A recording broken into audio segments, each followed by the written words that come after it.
You have been taught wrong. You've been listening to people talk about drawing hacks that should supposedly help you, like draw every day. The worst one, just draw. These phrases are holding you back.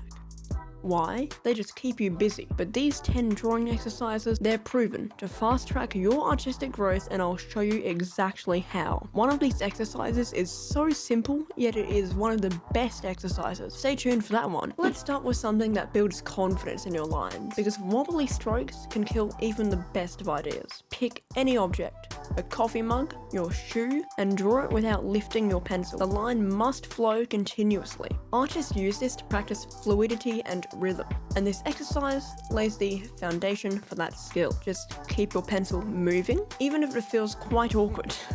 You'll notice your lines becoming smoother after just a few tries. When you step out of your comfort zone, you train your brain to really look at what's in front of you, not what you think it looks like. Use your non-dominant hand to draw something simple or complex, like a dominant hand, or a flower, even just, I don't know, a bottle of water.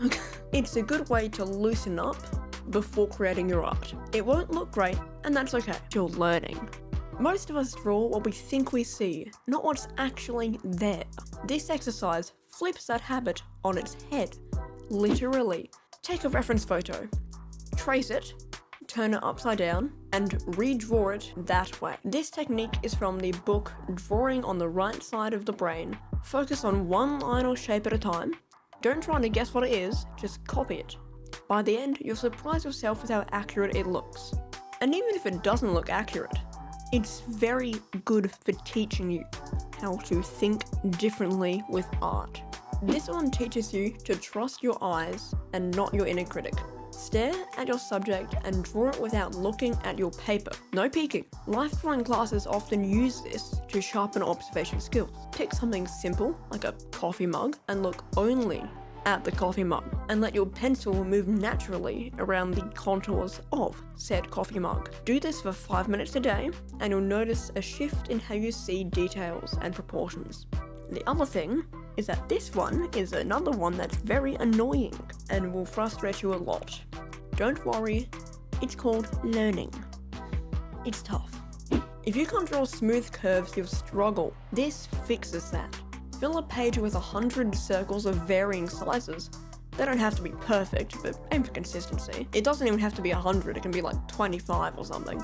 This exercise was inspired by Drawbox and BAM Animation. I just chose this one because it was the simplest to help you draw circles, which help with a lot of different things, such as line confidence, S-curves, C-curves, there's a lot of that curve stuff. And plus, drawing circles is quite hard to do well in one stroke. This exercise highlights the importance of precision and fluidity in line art. It builds the muscle memory that you need for that control. At first, draw slowly. Then, pick up speed once you get a bit more confident. Do this every day for a week, and watch your line confidence skyrocket.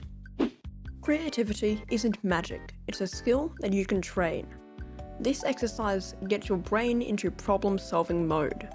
Start with random doodles, scribbles, blobs, or squiggles. Then refine them into something recognizable, like a character or an object. This teaches you to see potential in abstract forms. This is probably something that concept artists do on a daily basis. Let your pencil wander, then challenge yourself to turn these random marks into something interesting, turning chaos into creativity. Ever feel stuck staring at a blank page? This exercise breaks that block instantly. Want to capture energy and movement in your art? This is how you do it. Set a timer for 30 seconds to 2 minutes and draw quick poses from life or reference. Focus on capturing the essence of the movement and pose, not the details. Gesture drawing is a core practice for animators and figure artists. It often helps making poses easier, or just getting the flow of the drawing together. It's a very good idea to learn this even if you're not doing characters. This works for mountains, hills, oceans, everything. Even just props, Everything can use gesture drawing. It's just commonly used for characters. This one builds your ability to see art in unexpected places, an essential skill for any creative. draw random shapes or patterns, then turn them into something realistic, like a tree, a face, or a wood texture. It's training your brain to think outside the box. Start with basic shapes, triangles, circles, or blobs, and then ask yourself, what could this become? A water droplet? A disc? I don't know, a giant drill for a triangle? Then refine the details. I'd even go as far as to get references for what you think it would be and use them to create it from the shape. And here's the master level secret that I teased earlier.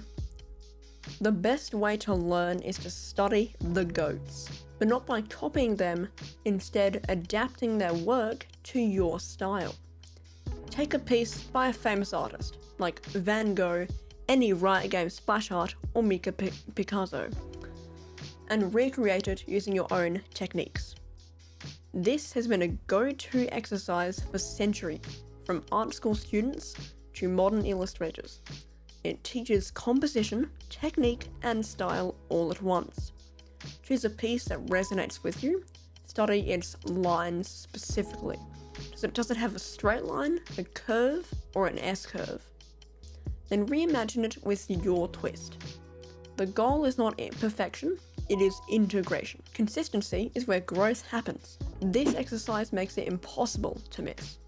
Pick a subject like your hand or a coffee mug and draw it every day for a week. Experiment with angles, primarily. When you draw the same thing repeatedly, your observation skills sharpen and your confidence grows. Keep it simple. Spend 10 to 15 minutes a day, and by the end of the week, compare your first drawing to your last.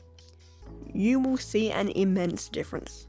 Now you know these exercises, but here is the real magic.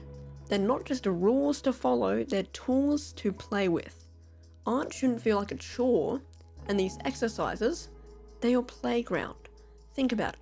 If you combine them, remix them, or invent your own versions, turning 100 circles into 100 swirls, or take that doodle refining exercise and create your own mythical creatures with it, the point isn't perfection, it's trying to keep things fresh and fun so the learning process doesn't push you away from art, but rather pulls you deeper into it.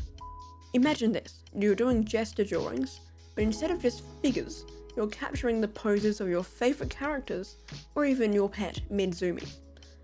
Or take blind contour drawing and do it with a friend, then swap and laugh at how absolutely awful both of your drawings look.